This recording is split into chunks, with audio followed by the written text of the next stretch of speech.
as we are approaching 30th anniversary of the Dayton Peace Agreement, one country is really important, and that country is United Kingdom. And from London joins me MP, Conservative MP Alicia Kearns, former head of a Foreign Affairs Committee, but also a great friend of Bosnia and Herzegovina. Alicia, welcome to Program N1.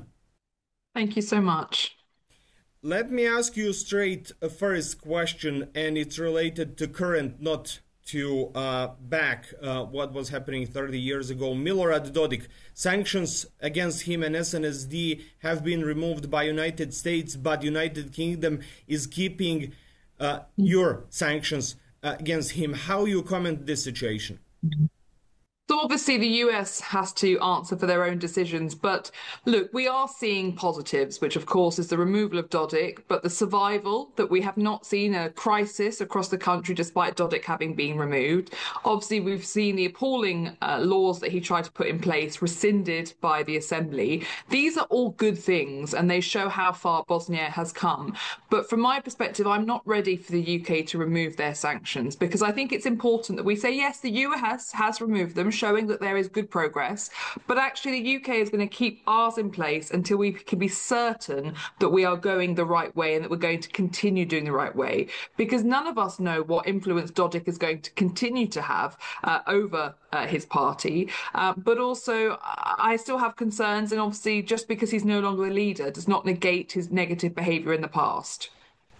Do you think that his removal will have a positive or negative impact on Bosnia and Herzegovina? Or do you think, as many commentators have said, that whomever comes after him will be Dodik after Dodik? We all have those concerns, but without hope, we achieve nothing. So I have to be hopeful that this will be a turning point. I think the fact that we've seen those laws that he put in place removed, that the Assembly agreed to do that, that's an enormous positive. That we didn't see Putin come in and provide Dodik the support that Dodik had always paraded and pretended that he had from Putin is also a positive.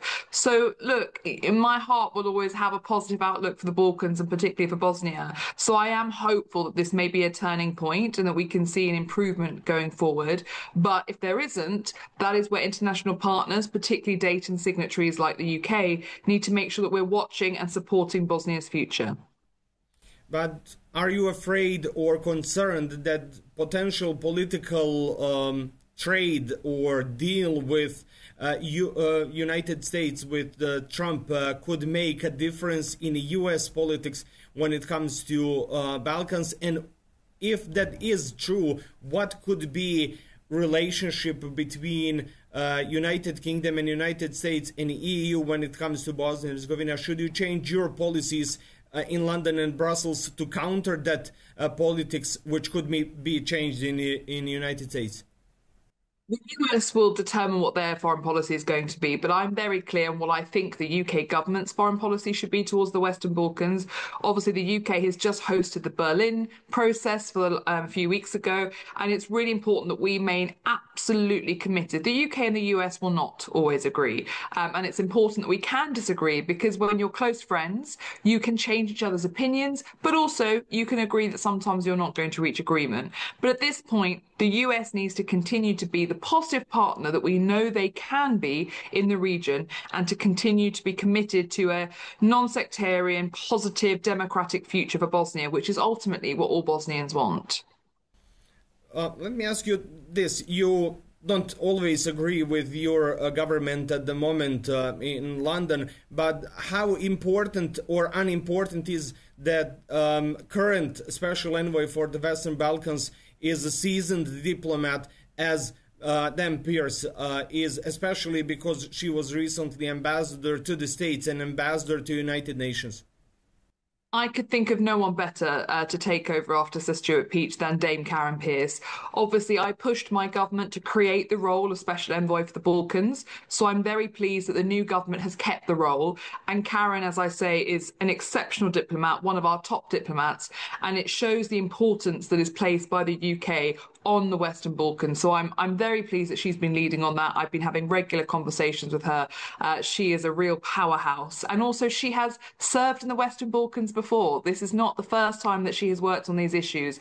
And so I know that she feels very strongly about the opportunity she's been given to be able to help make a difference and to support countries in the Western Balkans. Let me ask you about another issue, and you commented on this recently, the situation with freedom of media, especially the pressures which are happening against N1. You sent the statement out, but what is your view about this situation, especially potentiality of the deal between BC partners and President of Serbia, Aleksandar Vučić?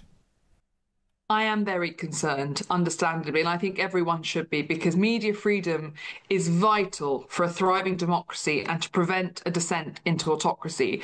And we've seen Reporters Without Borders say this year that unfortunately the media freedom situation in Serbia is the worst they have seen since the 1990s, and it has reached those levels. And that is deeply, deeply concerning. And obviously Vučić was the propaganda minister during the 1990s. So I think it's very concerning that we're seeing the echoes of the past, the repeats of that. And the fact that the Serbian government now seems to be in the position that not only do they want to stifle N1 because it continues to give opposition politicians a platform, but potentially they're saying that there is no place for N1 in Serbia at all. That's something more people should be paying attention to because of the accession process to the EU. Part of the European Union, part of Europe, our recognition is the importance of journalists to hold people like me to account. I do interviews with journalists where they tell me what I'm getting wrong, they challenge me, they question me, and I welcome that because that's an important part of democracy. So yes, unfortunately, the situation in Serbia is very concerning, and we need politicians across Europe, as we saw the European Parliament do recently, speak out and express their concerns. But knowing that the owner of N1 at the moment is a British company, should we see a joint action from London and Brussels to prevent this situation to goes in the way which you just described? Yes, absolutely. Look, one voice alone is not enough. The European Parliament, as I said, have spoken out. But I am very concerned about what is going on, not least because of the leaked recordings of conversations that have taken place between the leaders of Serbia and that organisation. So yes, this is deeply, deeply concerning. We cannot have the president of an EU accession country negotiating with the majority owner to try and reduce the independence of the only really independent media left in Serbia. So yes, I'm deeply concerned, and not least when you look at it in the context of the crackdown that we've seen since the Novi Sad disaster, which is obviously we've just had the heartbreaking anniversary of. So yes, I am deeply concerned because it is vital that the people of Serbia live in a free and open democracy, particularly if Serbia is looking to obviously host its big event in 2027, but also is still looking to join the EU.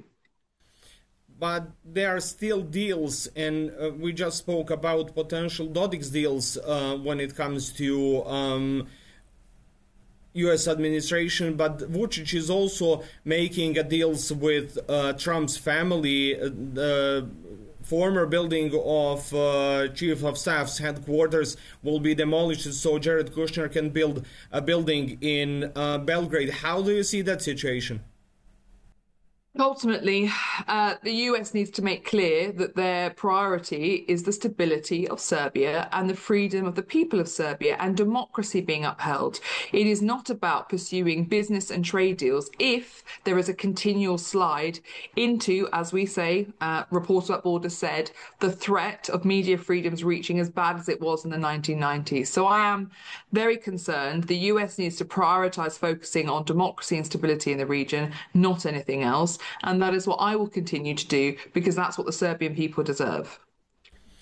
Now, let me ask you about the Dayton. Your country played a significant role, and Prime Minister at that time, Sir John Major, was present while signing of Dayton Peace Agreement was done in Paris. But how do you see the situation 30 years after, and where should be Bosnia's path, not only towards European Union, but when it comes to democracies of Europe at the moment?